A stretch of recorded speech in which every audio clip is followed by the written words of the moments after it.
show where we talk about Game of Thrones. We're going to talk about the episode that came out last night, so there's plenty of spoilers, so be aware, beware. Beware and be aware.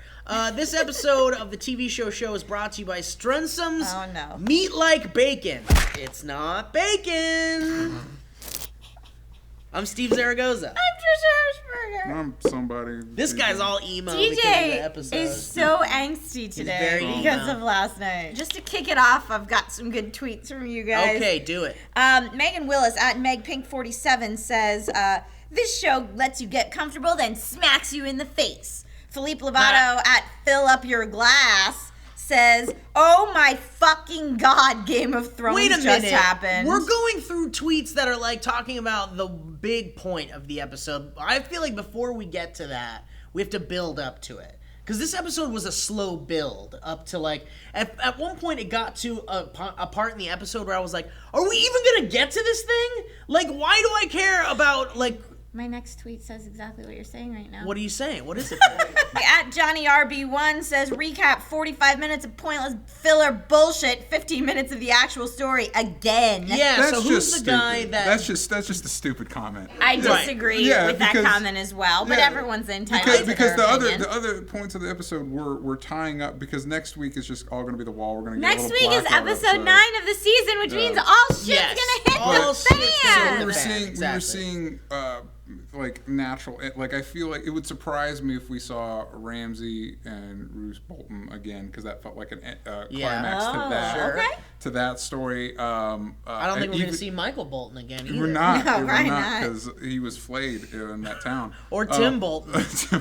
And then if we didn't see Sansa or Littlefinger again, I feel like we got a natural conclusion to that story. Although I swear to God, if we don't see Arya meet up with Sansa, I'm going to lose my fucking mind. I'm tired of these characters we're about to meet, but fuck that. I feel like we don't need to see it. It would be nice. It would be a nice little satisfying. I need to see it. It would be satisfying, but we don't need to see it. I need to see it. DJ needs to see it. Steve does not need to see it. At Austin Lambert 2 says, I can't wait for Arya and Sansa to meet again. This person needs to see it. Is it going to happen? I don't know. Better. Maybe. How sweet was Arya's reaction, though? I wish that had happened maybe at the end of the episode, just because of the absurdity of everything. I loved the absurdity of it. I feel like that was probably, if there was a connective, I'm going to admit to everybody that my critical brain is kind of shorted, and I'm feeling very emotional about the episode and not very thought-oriented. But I will say, if there was a connective theme for this episode, it's dealing with just fucked up shit.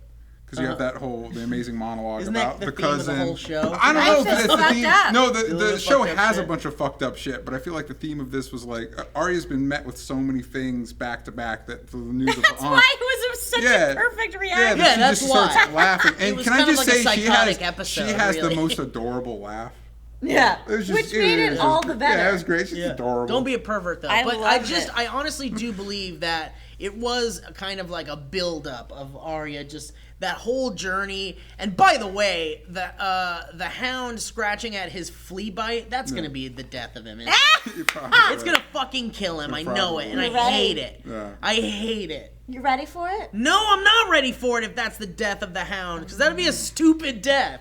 The fact that a fucking infection killed him or something. That's how Drogo went. That's how Drogo went, yeah. Yeah, whatever. What else happened? So we had Gilly getting hurt in the beginning, sort of. How do we feel about that I feel like she handled that very well, but I also feel like it really emphasized just how fucking stupid Sam is. Sam is just a dumb person, and should feel bad about himself. I'm gonna put. You wanted to. We know he says it. He says in the thing I probably should have figured that when we heard that the people from the north were raiding towns, that they would raid the town that I put her in. Yeah, Sam, you dumb idiot. What the fuck are you thinking? But I think she definitely was safer there than at Castle Black. Where everyone wants to rape her at Castle Black? Where everyone wants to rape her, basically, because she's the only woman there. She's much safer. With a bunch of people that were essentially rapers before they got to the wall. And she's much safer in a town where everybody else wants to rape her that we know is going to be raided by the people beyond the wall. Yeah, but I mean, look, the dude was right. He was like, we know she the survived. wall's gonna be That's a good Master's point. Keep, which was like fucking hell on earth. Yeah. And then she survived. What was the other place that she survived?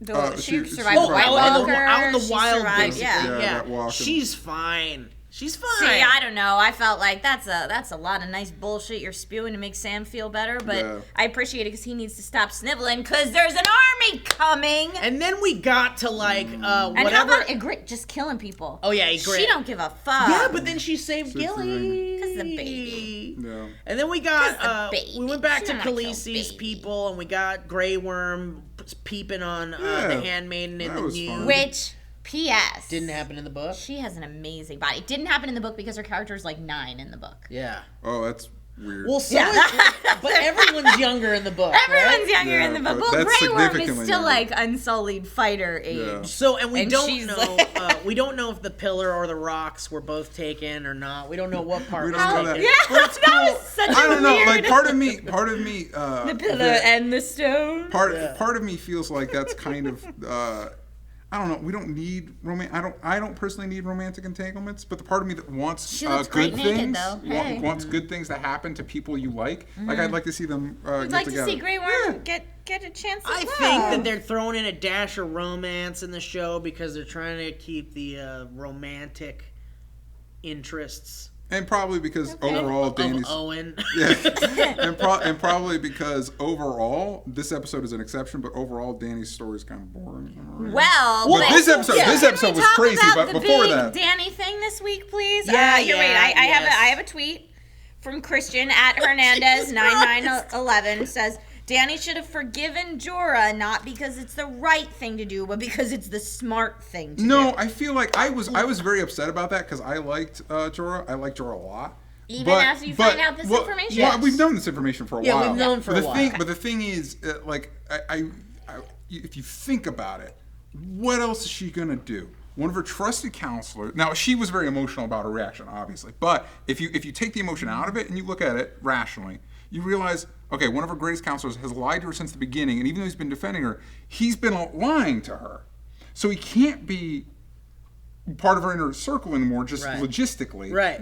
So what she does, she doesn't kill him, which is legit because he saved her life a bunch of times, and she's like, you gotta go. Friend she does exile. it in an emotional way, but even if she wasn't emotional, the result's the same. But I was thinking about what else was George supposed to do? Because I was thinking like, oh, he should have admitted the poisoning right after it happened. With Khal Drogo around, he would have been super would've been murdered. Well, So I don't dead. think she So would have maybe- told Khal Super Drogo. murdered. Well, probably because she was young. She I didn't don't know to think trust Khal Jorah at Drogo that would've point. found out. That was the crux of her trusting Jorah when he saved Jorah. Oh, I It think she doesn't trusted matter. Jorah I before think, that. Yeah, but not only that. I think obviously her decision was it made sense. That was the only thing she could do. Basically, you're right. Sending him away. She did obviously care about him. That's why she didn't kill him. That makes sense. But I mean, look, Jorah is an idiot for not at least at some point telling her. Like there was probably a bet, like not right after, because you're right. Khal Drogo probably would have been an issue. Probably when they were in the desert in the second season, when they were in that desert and everybody was dying from dehydration. And so it's kind of one of those like, listen, you're not going to kill me now because I'm all you have left. I was supposed to poison you, but now I'm on your side and I'll never have Well, you. no, and that's I've why- been spying on you for years and to people that want you dead. Is that okay? Right, all he needed was a moment alone with her. I think that if He's he had it. He took that moment alone I know, and tried to get his but I think if he had done it his way, if he had chosen to tell her in his way, in private, it would have been okay. But he fucked up real bad, and it's Fucked up. weird because Jorah is a smart guy, Yeah. a really smart guy. So it seems like it's not very character. It doesn't make sense from a character perspective. He was just hoping it would go away and never come to Yeah. light. Yeah, but that's dumb. Jorah's not that dumb. But here's the thing. One, my initial question was, then does he go back to King's Landing? Or does he vanish for a long time until like Dany's in a dire strait and you're like, how is Dany going to escape this? And then he rides in to like rescue her. Also, something All I just romance thought novel style. I just thought of, could Barristan be could Barristan rat her out? So- because Barristan just showed up, hey, I'm on your side now. And Barristan's all like, I'm gonna out you, Jorah. Yeah, and 'Cause there's always that Barristan Jorah, like, who's the better advisor? Yeah. Yeah, I don't know, man. I think with Jorah not there, things are gonna get pretty sticky for. You don't think it's gonna be good? I think it's gonna get a little sticky. I bet. You don't think it's so gonna be good? Then we have, what do we do after that? We got Littlefinger Sansa. When Sansa coming to Littlefinger's aid, and I'm on the fence about whether that was. They do a good job explaining it when Littlefinger's asking about it. And she's like, I don't know what they would have done if they would have killed you. What would they have done with me?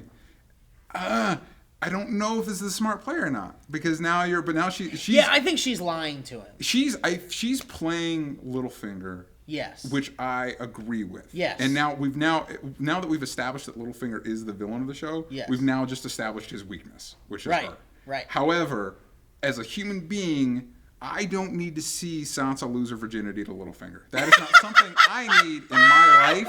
I don't know. So I would prefer if part of the playing, like I thought she was trying to defend herself when in the courtroom. She's lying for him, but then she's also saying, I'm like a daughter to him. So like if he ever tries to do anything with her, those judges, whoever the fuck they were, will be suspect the lords of. And ladies of so I'm hoping Vale. She's kind of like, but then she comes out all sexy and shit. But it looks like they're getting ready to leave. It looks like they're getting ready to hightail it. I don't think they're hightailing. I think he's taking Robin out to make a man out of him.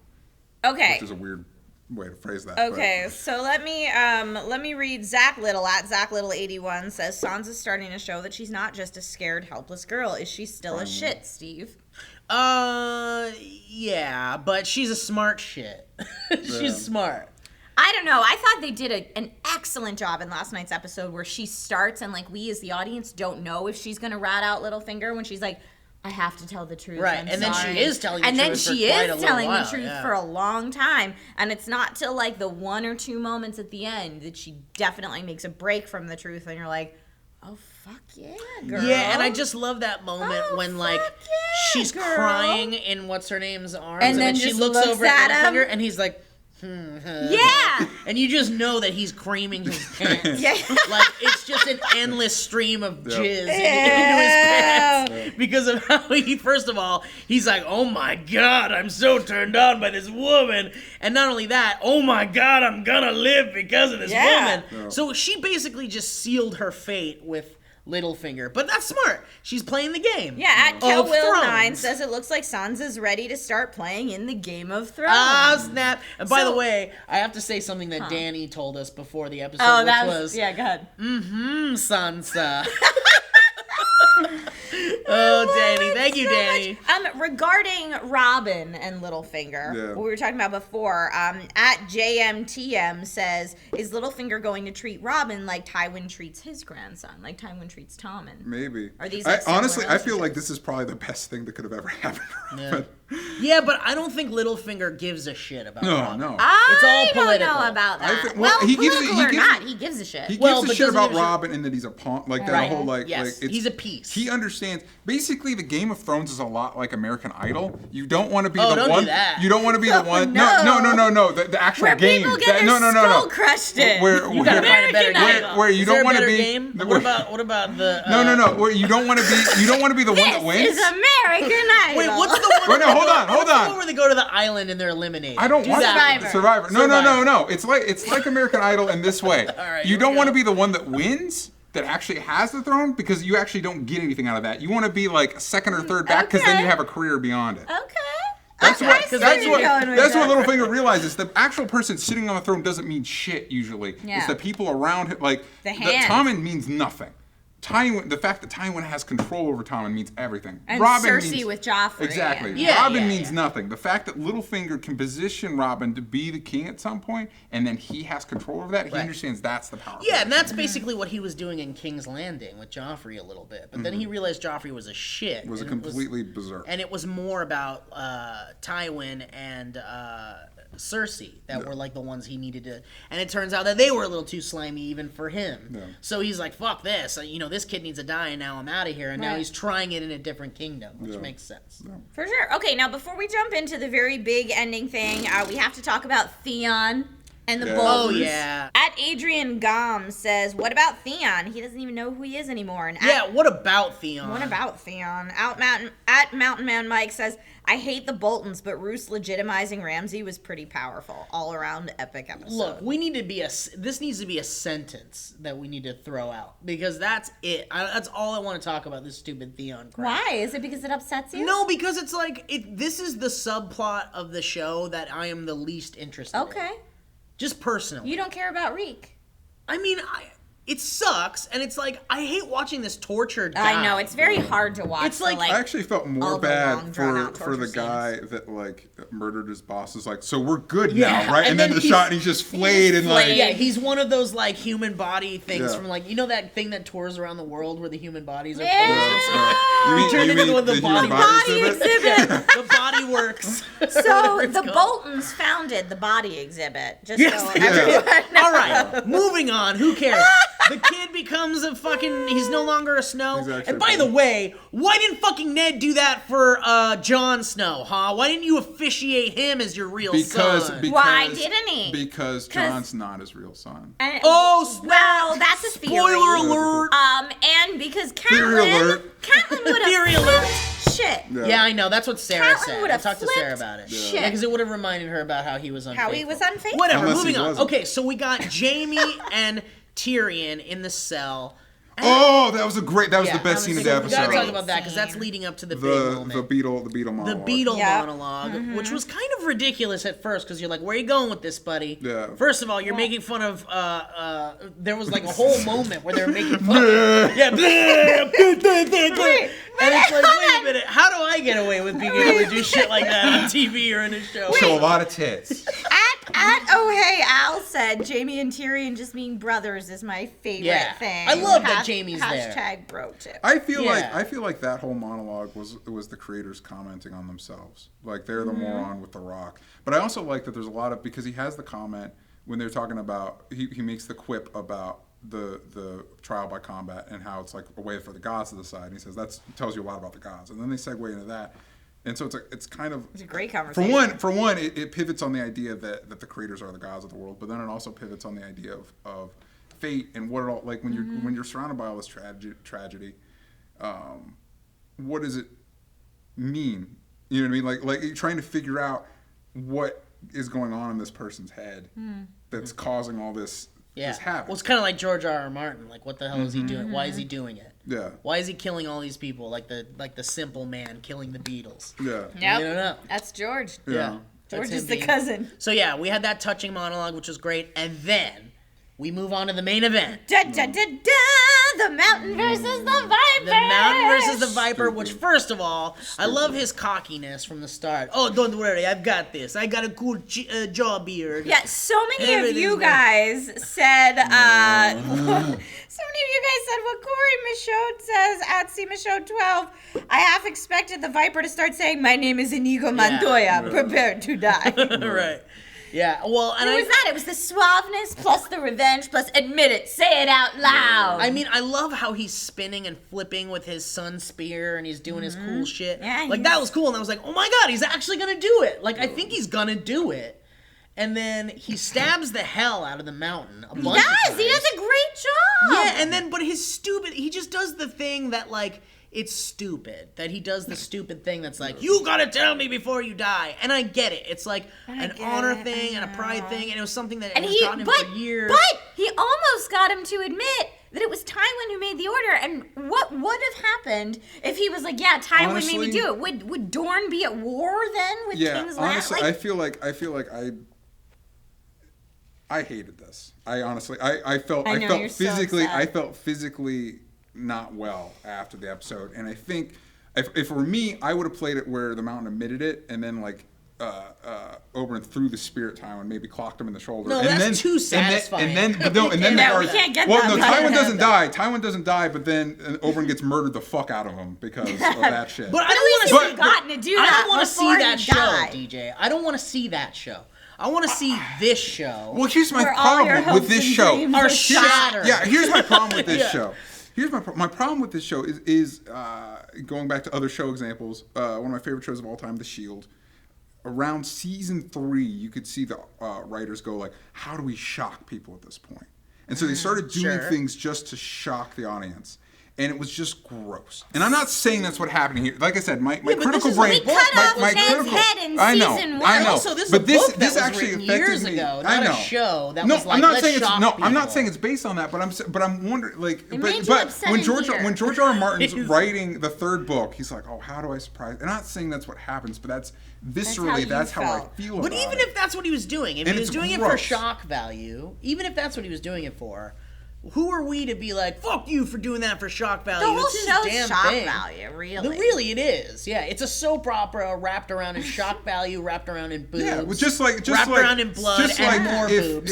if George Lucas wants to cast a little 9-year-old boy to play Anakin, who are we to say that he was wrong to do that? Okay, so we are not. But anyway, no. The point everyone is free to have their opinions. to defend it. I'm not saying my opinion is like Don't you dare bring up episode 1. if you're in a relationship with someone and you love them dearly, but they do things that they start doing, they have a pattern that is becoming tiresome. You don't stop loving them. So you loved the Viper dearly. I love the show dearly. I love the show dearly, and I'm hoping it's not. I don't think it is. I feel like there's enough thematic evidence to say, like, theoretically, when you have a duel to the death, it should go either way, and rarely in media does it.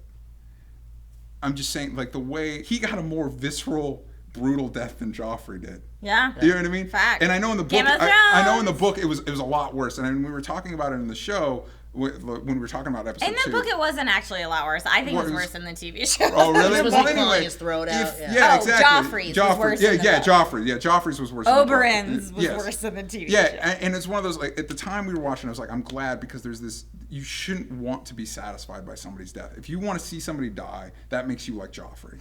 But after this, after this, I want that. If when a bad guy eats it, I want it to be now you're just as rough as possible. I know. Hold on a second. I'm rarely shocked while watching movies or TV shows. I am very rarely shocked, and I was genuinely shocked by last night's happenings with the Viper, with what's his name, with Jawbeard just getting complete. His just fucking skull gets crushed, and that's an emotion for me that I appreciate from a visual medium. Oh, it was and if I can be rough. shocked like that, then I applaud the writers and the creators, and I'm in, man. Well, I and thought it was amazing. Steve, to add on to what you're saying, I knew it was coming, and it hit me like that. Yeah. How did you feel reading it when you read it for the first Well, time? it reads a little bit different than But how it either happened way, in the like, television how do you show. feel about that character? Like, did you like that character? Sarah said the girl isn't even in it. The girl No. that he's like fucking in the show. Yeah, no.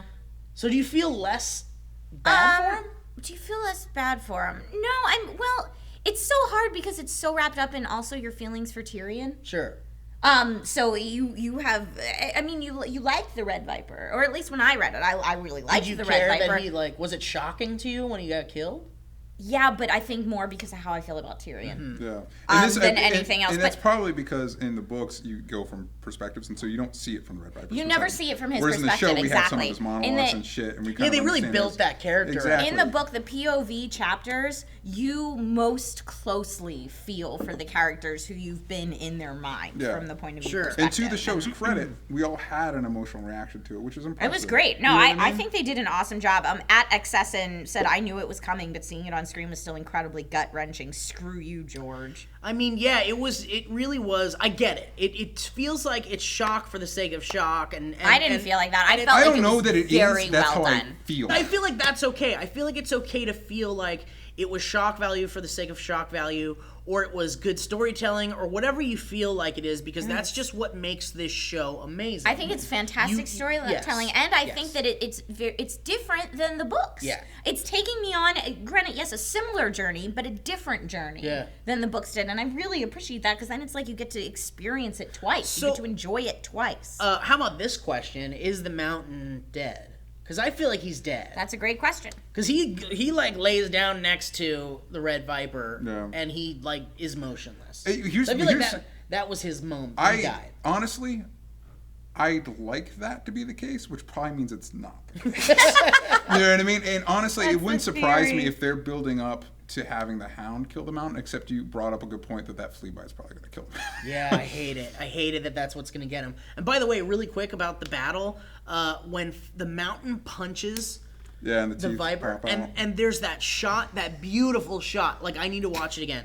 It's that shot. I'd say beautiful. It's beautiful. It's a shot of like the blood splatter, and then the teeth go rolling, and then it's a rack focus to the girl, and it's her reaction. And oh it's like, my god, her reaction was so. It's just guttural and just so great. And then Tyrion's face, and then Cersei's face, and then Tywin's face, and then Jaime's face, and then oh my god, it's just and poor Tyrion. Tyrion's fucked. Can I just say, hold on, at Dr. Breathtaking says, Tyrion did ask him to wear a helmet. You can't be overconfident when facing the mountain. Yeah. He did, in fact, he did. Yeah. Well, I don't know how much that would have helped, but... Before we go, we have to bring in Will. It's always a pleasure to have Will. We need to know what Will thinks. We need to know what Will thinks, so come on in, Will. Tell us what you thought of this episode. You know, guys... I don't know about this one. What happened? I wasn't completely impressed. Now, Jon Snow, first of all, his first monologue, he started off in a monologue. Why would they cut straight into a monologue? He said in this monologue, Khaleesi, you were always the one. I never thought anyone was the one but you. And she didn't even respond with any love. No. Okay. Who is she to say?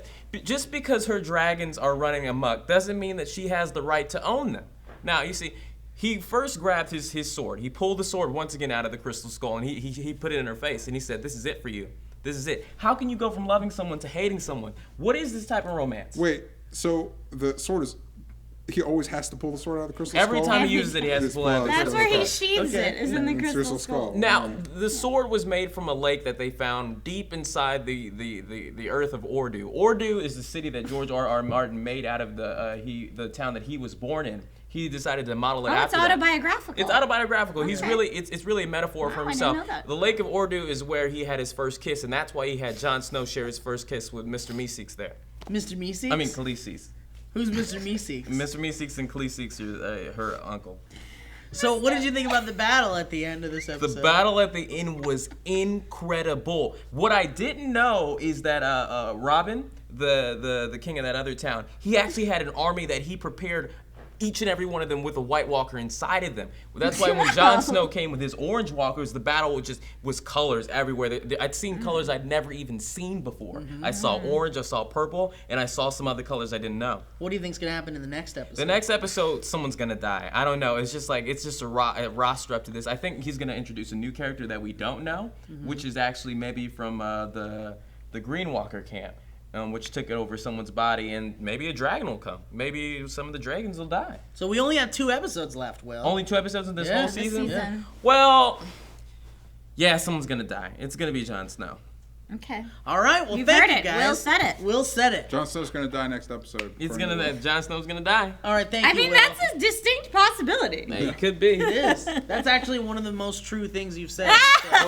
Yeah. So guys, thank you so much for watching the TV show, and don't forget to send in your tweets about the episode. Hashtag TV show. Don't break stuff. Stupid. You dare break Game of Thrones. That's Steve's stick. That's my Breaking stick, yeah. all this So shit guys, thank you for up. watching. I'm Steve Zaragoza. I'm Trisha Hirschberger. I'm here. And please hit like and subscribe if you haven't done that already, and there's an annotation with other things to click on. Thanks, guys. It's gonna be okay, DJ. Nah, It'll be fine. everything sucks. Everyone dies.